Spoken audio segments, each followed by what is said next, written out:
Hello mga kababayan. So guys, alam naman natin na nagsampa na ng cyber libel complaint si Senator Kiko Pangilinan at saka si megastar Sharon Cuneta laban kay Christopher Min. Kasi nag-ugat to, alam naman natin na si Christopher Min may YouTube channel. Tapos, maski ako napupuna ko na halimbawa may binabalita kay Sharon Cuneta, lalo na kung may kinalaman kay Casey Concepcion, para bang ini-insinuate niya na merong gap yung mag-ina. Tapos halimbawa parang hindi included si Casey Concepcion dun sa family ng mga Pangilinan. So ngayon nagkakaroon tuloy ng parang sa konsepto sa pananaw ng mga tao ay parang hindi in good terms etong si Casey Concepcion sa pamilya ng Pangilinan, most especially dun sa dalawang stepsisters niya na si Nakaki at saka si Miel Pangilinan. So, syempre, alam nyo guys, sabi nga ni Sharon Cuneta, masakit naman talaga sa kanya na gawin to. Naniniwala naman ako doon kasi, kumbaga man, syempre, kasama niya sa industriya, etong si, Christopher Min. Kaya lang, naunawaan ko rin bakit nila gagawin to. Kasi alam nyo guys, itong ginawang pagsampa ng kaso na cyber libel complaint nila, laban kay Christopher Min, parang isa na to na isang hudyat na to, nagsiset na sila ng boundaries, na kay Christopher Min. Kumbaga, sinasabi nila na ito na yung hanggang diyan ka na lang, hindi ka na pwede pang gumawa ng mga istorya na ibebenta mo yung mga personal namin buhay.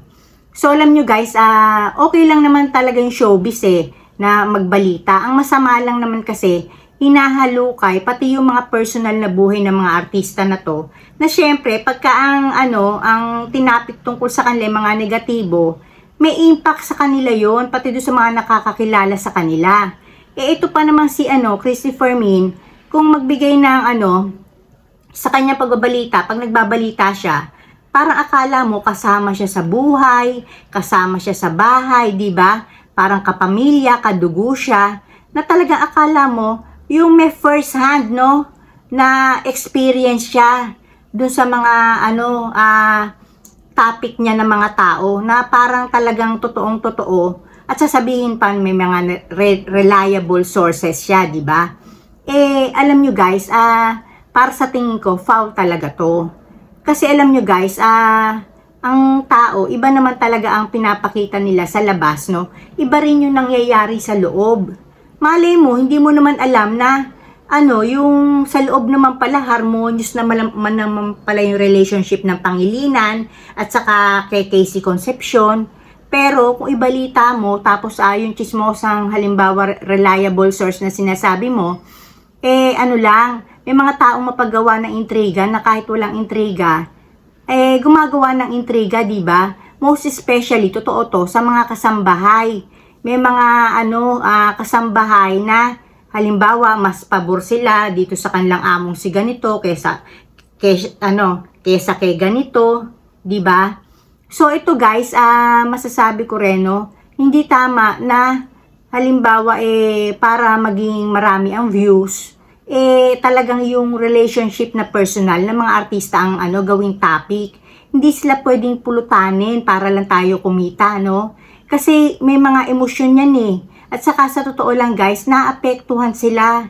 Hindi mo pwedeng sabihin na dapat masanay ka kasi nandiyan ka sa na yan, industriya na yan, alam mo naman, di ba? Hindi ganun guys. Dapat irerespeto rin nila yung kanilang personal na mga buhay. Pwede tayong magkomento hanggang sa lang nila, trabaho nila. Kung halimbawa binalahura ba nila yung trabaho nila, kung hindi umattend ng on time, tapos pinaghintay yung mga katrabaho, ayun pwede. Tapos lalo na kung may mga sources ka talaga na reliable na gano'n, di ba? Pero yung personal na nila pamumuhay na dahil sa pagbabalita mo, sila mismo na apektuhan, di ba? Mali yun. Tapos ang sagot naman dito ni Christopher Min, don't shoot the messenger. Ibig sabihin niya, tagapagbalita lang siya. Pero kumbaga man, hindi naman hiningi ng tao sa'yo yan. Na i-chismis mo yung personal na buhay ni megastar o yung pamilya niya, di ba? Hindi, wala namang nag-utos kay Christopher Mina. Balitaan mo kami ha kung ano nangyayari sa buhay ni megastar, nila Casey at saka yung sa mga kapatid niya, si Miel, sa stepfather niya, kay Senator Kiko Pangilinan, tapos kay Kaki ha. Kung yun sinasabi niya, don't shoot the messenger na tagapaghatid lang siya ng balita o mensahe. Walang humingi kay Christopher Mina noon na dalirutin yung personal na buhay ng mga Pangilinan, di ba? So ito guys, sinasabi rin dito na lahat tayo may mga personal spaces tayo na hindi pwedeng basta lang pakialaman ng iba. Kaya nga ang cyber libel para sa lahat. Na halimbawa, meron talaga rin sa yung umaalipusta sa pagkatao mo, di ba? Talagang kailangan mo mag-file ng cyber libel. Ang cyber libel yung gumagamit ka na ng mga yung sa internet, di ba? Yung mga ganyan. Lalo na yung mabilis kumalat, yung mga chismis. Lalo na kung hindi totoo. Dapat talaga pina-file ng mga cyber libel itong mga klase ng tao na to. Kasi hindi pwede na hayaan mo na ang ibang tao, excuse me, sirain ang pagkatao mo, di ba?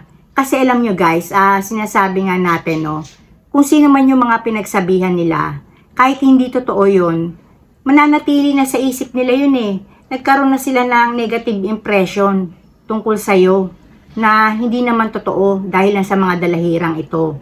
So, sa ganang akin, tama itong desisyon ni Senator Kiko Pangilinan at saka ni megastar na sampahan talaga ng cyber libel si Christopher Mina na sa gayon mahinto na yung mga negative issues ni Christopher Mina tungkol sa family ng Pangilinan at saka halimbawa, most especially tungkol kay Casey Concepcion. Ayun lang guys, dito na ako and blessings everyone. Bye!